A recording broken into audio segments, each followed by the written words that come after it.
एक गांव था। उस गांव में शाम ढलने के बाद कोई भी गांव वाला बाहर नहीं निकलता था, क्योंकि उस गांव में एक भूतिया समोसे वाला था। वो भूत रात को गांव में समोसे लेकर घूमता था।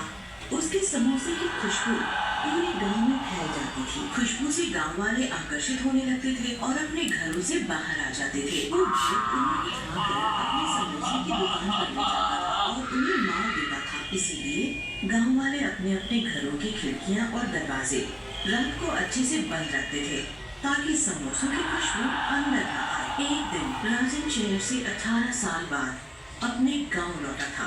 अच्छा माँ, तुमसे तो मिल लिया। अब मैं जरा अपने दोस्तों से भी मिलाऊं। अच्छा जाओ, पर शाम ढलने से पहले घर लौट आना बेटा। हाँ माँ, ठीक है, मैं जल्दी आ जाऊंगा। राजन अपने दोस्तों से मिलने चला जाता है और मिलते ही राजू, क्या तुम दोनों ने मुझे पहचाना? मैं तुम्हारा बचपन का दोस्त राजन, जो शहर पढ़ने चला गया था।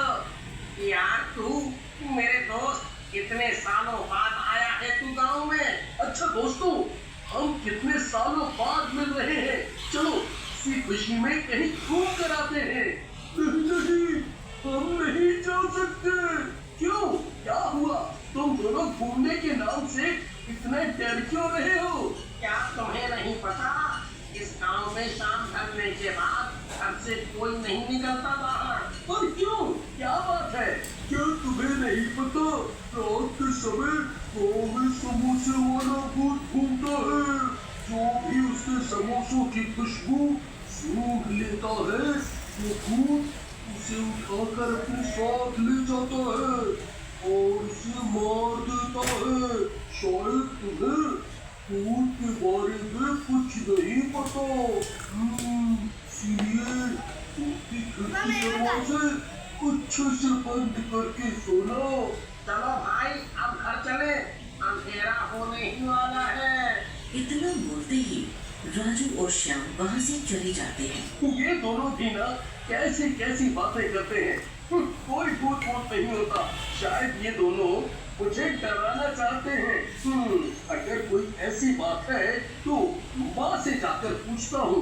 राजन वहाँ से अपने घर जाता है और अपनी माँ को सब बताता है। माँ, आज मैं अपने दोस्तों से मिलने गया था ना, तो वो लोग बड़ी अजीब सी बात कर रहे थे, कोई समोसे वाले भूत की। अगर कोई बात है तो बताओ ना माँ। अब इस बारे में कल बात करेंगे बेटा, अभी रात बहुत हो गई है, अभी तो सो जा। हाँ, फिर राजन अपने कमरे में सोने चला जाता है।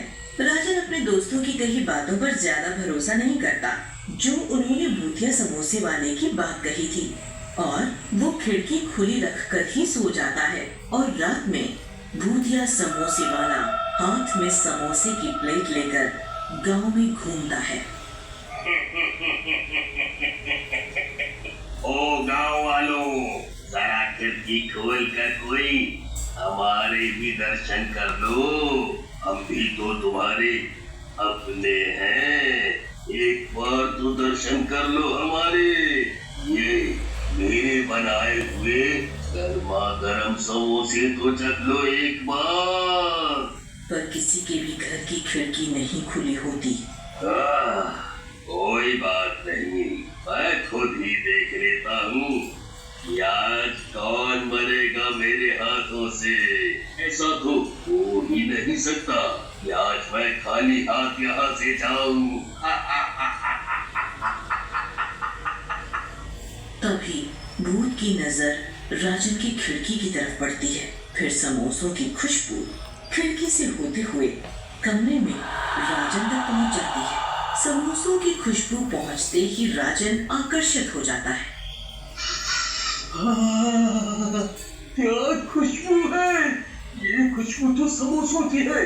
खुशबू इतनी अच्छी है, खाने में तो और भी स्वाद हो गया, स्वाद। राजन खुशबू के साथ साथ बाहर आने लगता है, और राजन जैसे ही घर से बाहर आता है, वो समोसे वाला भूत उसे पकड़ लेता है और उसे अपनी समोसों की दुकान पर उठाकर ले जाता है। आज का शिकार मिल ही गया। थर थर कांपने लगता है और पसीना पसीना हो जाता है। मुझे मुझे मत मारो, मुझे जाने दो। मुझसे बहुत बड़ी गलती हो गई जो मैंने अपने दोस्तों की बात नहीं मानी और खिड़की खोलकर सो गया। मैं तुम्हारा सारा काम कर दूंगा, झाड़ू, पोछा, बर्तन, जो कराना चाहते हो करा लो, पर मुझे जाने दो, मुझे जाने दो। नहीं नहीं, बिल्कुल नहीं। अब कोई फायदा नहीं जब तक मैं पूरे गांव वालों को अपने हाथों से नहीं मार देता। तब तक इस यौम आजादी सोया सुप्रीम